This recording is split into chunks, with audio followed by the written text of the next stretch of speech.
Hello everyone, this is Awadh. A very warm good morning to all of you.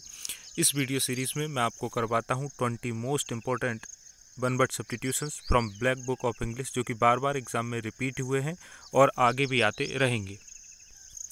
तो आइए शुरुआत करते हैं। इसके पहले हम 5 लेक्चर कंप्लीट कर चुके हैं, आप उनको जाकर देख सकते हैं वीडियो के डिस्क्रिप्शन में। यहाँ पर आप देख पा रहे होंगे कि ये जो हैं ये क्वेश्चंस के, यहाँ पर आप देखिए नंबर ऑफ रिपीटेशंस हैं कि इतनी बार क्वेश्चंस ये रिपीट हुए हैं। बहुत ही ज़्यादा इंपॉर्टेंट आपके वन वर्ड सब्स्टिट्यूशंस हैं। हमारे सामने पहला जो कि होगा हमारा 106 पर, आइए देखते हैं। अ person who Yeats too much, एक ऐसा आदमी जो बहुत ज़्यादा खाता है, दैट इज़ कॉल्ड ग्लटन। क्या बोलेंगे आप? ग्लटन। ग्लटन का मतलब होता है भुक्कड़, बहुत ज़्यादा खाने वाला। काफ़ी पूछा जाता है एग्जाम में।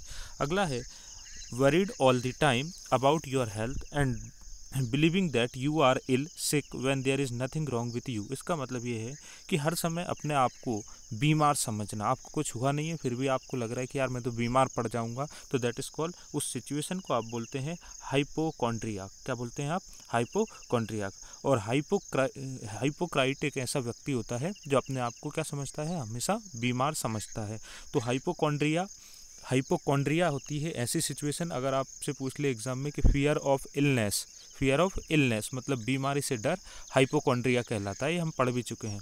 अगला हमारे सामने, a person who pretends to have moral standards opinions that do not actually have, एक ऐसा आदमी जो अपने आप को उस मॉरल स्टैंडर्ड को दिखाने की कोशिश करता है जो एक्चुअल में उसके पास नहीं है, दैट इज कॉल्ड हाइपोक्राइट। क्या बोलेंगे आप उसको? हाइपोक्राइट। हाइपोक्राइट का मतलब होता है पाखंडी, दिखावा करने वाला।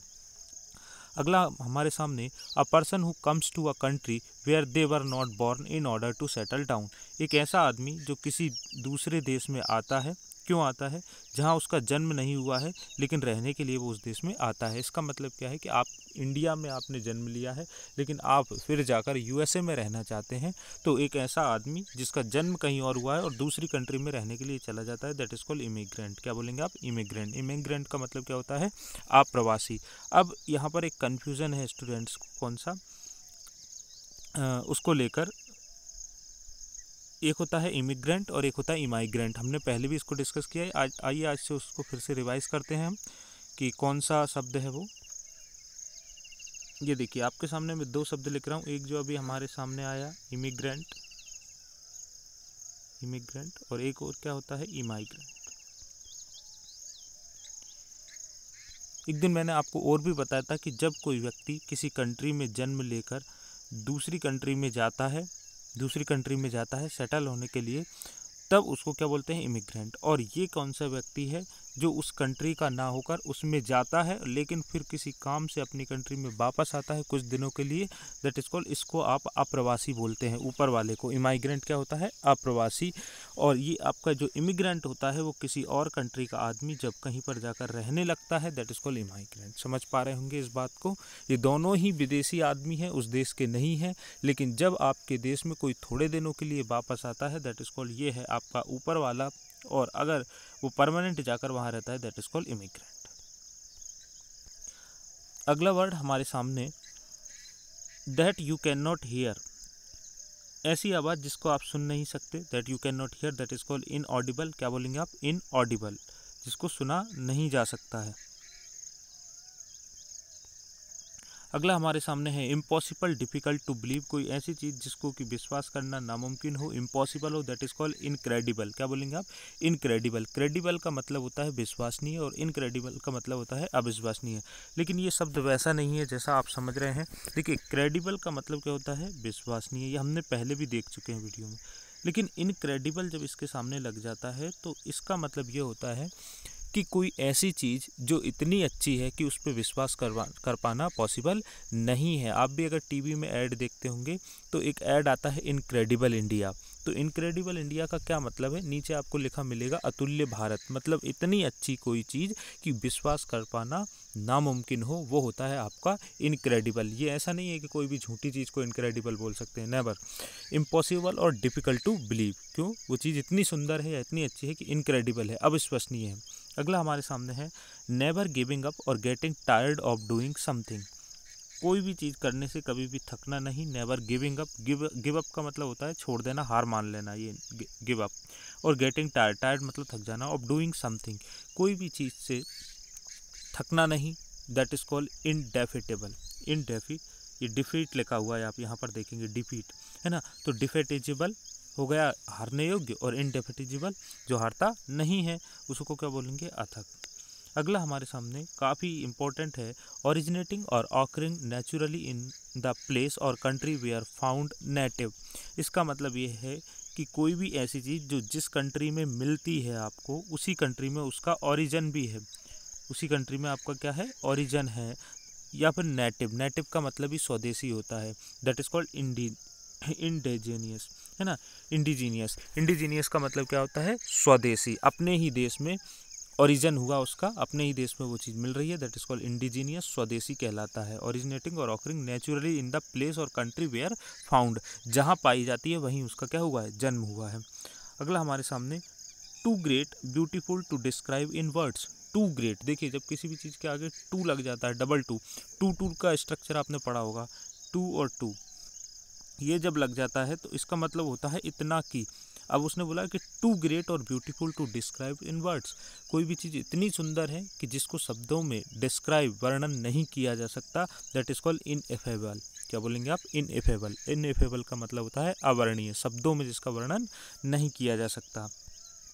आगे बढ़ते हैं, having made no legal will, having made no legal will, या फिर इसके लिए ये भी पूछा जाता है कि डाई विदाउट अ विल, मतलब बिना किसी इच्छा के मर जाना, दैट इज कॉल्ड इंटेस्टेट। क्या बोलेंगे आप, इंटेस्टेट, बिना इच्छा के मर जाना इंटेस्टेट कहलाता है। यहाँ पर लिखा हुआ है बिना वसीयतनामा मरा हुआ, हैविंग बीड नॉन लेके, कोई आदमी मर गया लेकिन उसने उसकी संपत्ति का बिल नहीं बनाया, वसीयतनामा नहीं बनाया और डेथ हो गई, उसी को बोलते हैं इंटेस्टेट। लेकिन ये एग्जाम में अभी तक ऐसा पूछा गया है कि having died without making any bill, है ना, बिना बिल के मर जाना। बिल मतलब यहाँ पर इच्छा से है, बिना इच्छा के मर जाना। अगला हमारे सामने, a person who rights and edit dictionaries, है ना, एक ऐसा इंसान जो डिक्शनरी लिखता है या फिर एडिट करता है, दैट इज कॉल्ड लेक्सिकोग्राफर बोलेंगे उसको। क्या बोलेंगे आप, लेक्सिकोग्राफर, डिक्शनरी लिखने वाला। आपको पता है ग्राफ मतलब लिखना ही होता है जी, याद रखेंगे, ग्राफ मतलब क्या होता है, लिखना। ये जिस भी शब्द में जुड़ जाएगा वो उससे रिलेटेड हो जाएगा, जैसे कि हमने पढ़ा है सेलीग्राफी होता है सुलेखन, है ना, याद रखेंगे आप। अगला हमारे सामने काफ़ी इंपॉर्टेंट वर्ड है, अ कॉपी ऑफ बुक या फिर piece of music etc before it has been printed, किसी भी किताब की वो प्रति जो छपने से पहले होती है, दैट इज कॉल्ड मैन्यूस्क्रिप्ट। क्या बोलेंगे आप, मैन्यूस्क्रिप्ट। अब जब मैन्यूस्क्रिप्ट एक्चुअल में क्या है, a script written by hand, ये पूछा जाता है एग्जाम में। ऐसी स्क्रिप्ट जिसको हाथ से लिखा गया है मैन्यूस्क्रिप्ट कहलाती है। क्या बोलेंगे, हस्तलिपि को ही मैन्यूस्क्रिप्ट बोलते हैं। अब ये मैन्यूस्क्रिप्ट कैसे बना, स्क्रिप्ट तो आप सभी समझते ही हैं क्या होती है। मैनू मतलब मैनुअली लिखा हुआ, मैनुअली मतलब हाथ से लिखी हुई स्क्रिप्ट को ही मैन्यूस्क्रिप्ट बोलते हैं।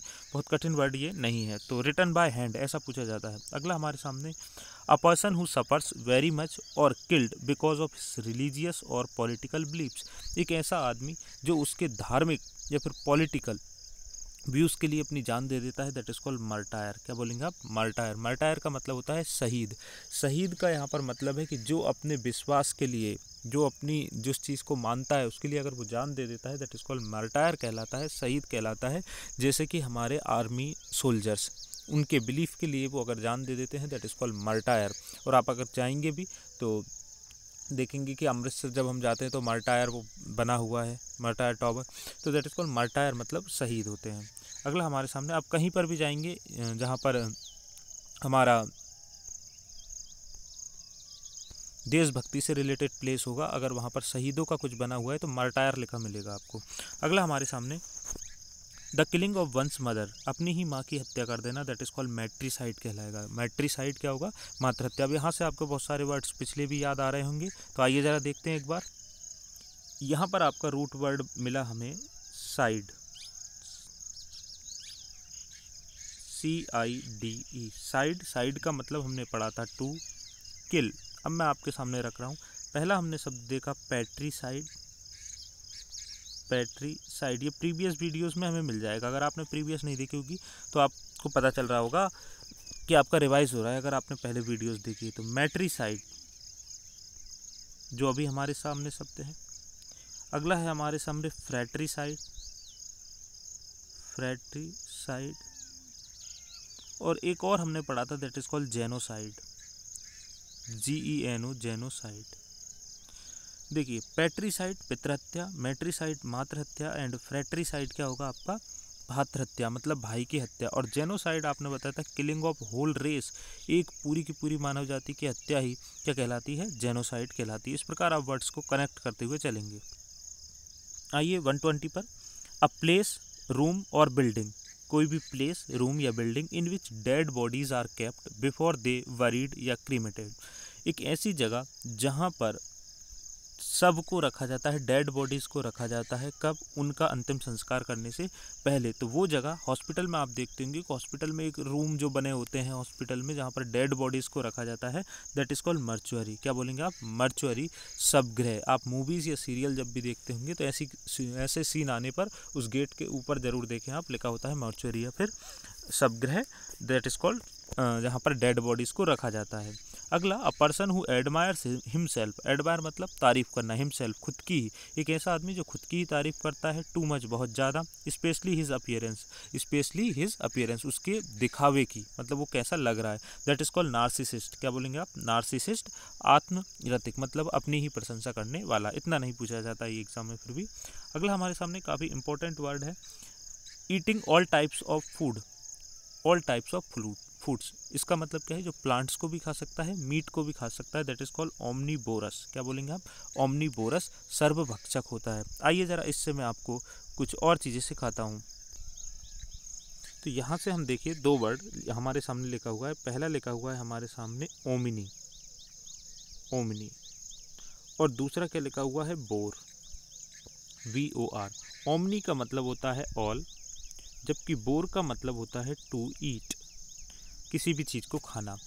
अब आप मुझे बताइए कि ओमनी का मतलब ऑल हुआ, बोर का मतलब टू ईट, तो ये पूरा शब्द बना ओमनीबोरस, OUS इसको नाउन बनाने के लिए लगाया है। ओमनीबोरस जो सभी को खा सकता है उनको हम क्या बोलते हैं, ओमनीबोरस। सभी का मतलब यहाँ पर वेज और नॉन वेज दोनों चीज़ों से है। आगे बढ़ते हैं, दूसरा शब्द हमने देखा, अगर मैं आपके सामने लिखता हूँ वो हर्ब, हर्ब, ये मैंने अगर आपके सामने लिखा हर्ब, तो आपको पता है कि हर्ब का मतलब क्या होता है, पेड़ पौधे वगैरह। अगर मैं आपके सामने लिखता हूँ कॉर्न, तो इसका मतलब मांस से रिलेटेड होता है। अगर मैं आपके सामने लिखता हूँ इंसेक्ट, तो आप कहेंगे जी इंसेक्ट का मतलब क्या होता है, कीड़े मकोड़े होता है। अगर मैं इन सब के बाद बोर लगा देता हूँ तो हर्ब बना आपका हर्बीबोरस, कॉर्न बना कॉर्निबोरस एंड इंसेक्ट बना इंसेक्टिबोरस। तो हर्बीबोरस मतलब कि जो पेड़ पौधे खाते हैं शाकाहारी, कार्निबोरस जो मांस खाते हैं मांसाहारी, और इंसेक्टिबोरस जो इंसेक्ट मतलब कि कीड़े मकोड़ों को खाते हैं वो इंसेक्टिबोरस कहलाएंगे, आपके कीट भक्षी कहलाएंगे। तो आपको याद रखना है बोर से। और ओमनीबोरस जो सभी को खा सकते हैं। ओमनी एक बहुत इंपॉर्टेंट रूट वर्ड है क्योंकि इससे और भी कई सारे वर्ड बनेंगे, अभी हम देखेंगे ओमनीपोटेंट है ना, ओमनी से इसी प्रकार कई सारे शब्द बनेंगे। पोटेंट का मतलब यहाँ पर पावर से है, तो सर्वशक्तिमान को ओमनीपोटेंट बोलते हैं, वो हम देख लेंगे आगे।